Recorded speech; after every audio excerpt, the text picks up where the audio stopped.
इनको भिगोने जा रहे हैं। पंपकिन सीड के वैसे तो अनगिनत फ़ायदे आप गूगल में करके देख सकते हैं, क्योंकि आजकल सारी चीज़ें आपको हर जगह मिल जाती है, सारी इन्फॉर्मेशन।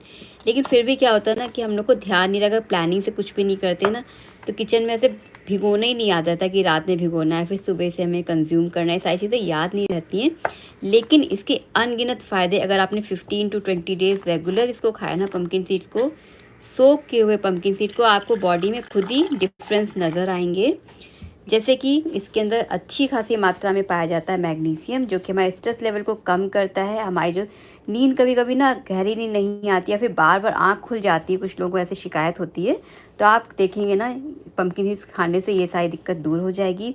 साथ में एनर्जी आप लगेगा, दिन भर बहुत एनर्जेटिक फील कर रहे हैं। मसल्स पेन होती ना, किसी को क्रैम्पिंग हो जाती, थोड़ी भी एक्सरसाइज करी या फिर थोड़ा भी एक्स्ट्रा काम करना पड़ गया, तो आप देख सकते हैं हाथ पैरों में दर्द बहुत ज़्यादा होती है। तो ये सारी कमी हो जो होती है मैग्नीशियम की, इसी की वजह से होती है। तो पंपकिन जो होता है अच्छा सोर्स होता है मैग्नीशियम का। साथ में इसके अंदर मैंगनीज पाया जाता है, जो कि ट्रेस मिनरल होता है, जो कि बहुत ही थोड़ी अमाउंट में हमारे शरीर को ज़रूरत पड़ती है। तो इसकी वजह से क्या होता है ना, मैंगनीज हमारे शरीर में जो भी हैवी मेटल्स होते हैं, इम्प्योरिटी, उसको डिटॉक्स करने का काम करता है। लेकिन एक बात हमें हमेशा ध्यान रखनी चाहिए कि हमें कोई भी सीड्स बिना भिगोए नहीं खाने चाहिए। चाहे जितने भी आप यूट्यूब पे कुछ भी देख लें, कुछ लोग बताते हैं रॉ खा लो, रोस्ट करके खा लो, कभी कदा चलो ठीक है, लेकिन हमेशा अगर आप रोज़ अगर कंज्यूम करना है तो उनको रात भर हमें भिगो कर ही खाना चाहिए। भिगोने से इसके अंदर फाइटिक एसिड जो होता है ना, उसकी मात्रा काफ़ी कम हो जाती है। तो इसकी वजह से हमारी बॉडी इनको ईजिली डाइजेस्ट कर पाती है, क्योंकि सारी चीज़ें हैवी भी होती हैं। लेकिन कुछ लोग को शिकायत आती है गर्मी में कैसे खाएं। अगर आप भिगो के खाएंगे ना, तो आप देखेंगे आपको कोई भी प्रॉब्लम नज़र नहीं आएगी। और जैसे किसी की एलर्जी होती है, तो वो आप अपने बॉडी के अकॉर्डिंग कंज्यूम करें। हम यहाँ पे ये नहीं कह रहे कि सबको खाने, अपने बॉडी आप खुद फील करें कि आपकी बॉडी को क्या सूट करता है, क्या नहीं से सूट करता है, उसके बाद पंपकिन सीड को कंज्यूम कर सकते हैं। लेकिन इसको खाने के अनगिनत फ़ायदे खुद आप नज़र आएंगे आपके शरीर में।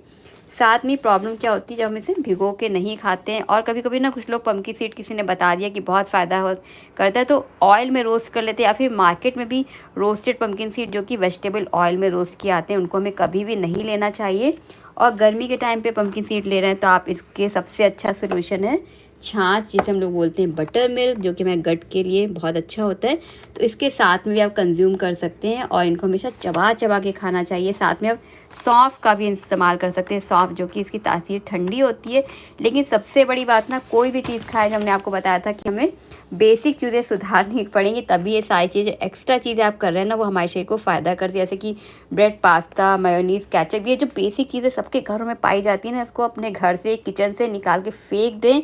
फिर आप देखेंगे ना, आप बिल्कुल क्लीन डाइट आप जब लेंगे ना, उसको डाइटिंग नहीं बोलेंगे, उसको हेल्दी ईटिंग बोलेंगे, तो आप देखेंगे ना आपके शरीर में आपको खुद बहुत ज़्यादा अंतर नज़र आएंगे। कोई आपसे पूछ भी सकता है कि आप ऐसा क्या खा रहे हो आजकल जो आप इतने ज़्यादा एनर्जेटिक हो, फेस इतना ग्लो कर रहा है, और मतलब कि बहुत खुश भी हो, क्योंकि जो चीज़ हम लोग खाते हैं ना, उसी का असर हमारे गट पे होता है, साथ में उसी का ब्रेन पे होता है। और हमारा जो बिहेवियर होता है ना, सारी चीज़ें एक दूसरे से कनेक्टेड होती हैं।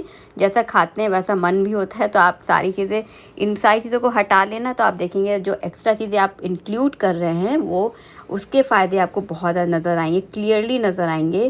तो आपको इन्फॉर्मेशन कैसी लगी मुझे ज़रूर बताइएगा। Thanks for watching.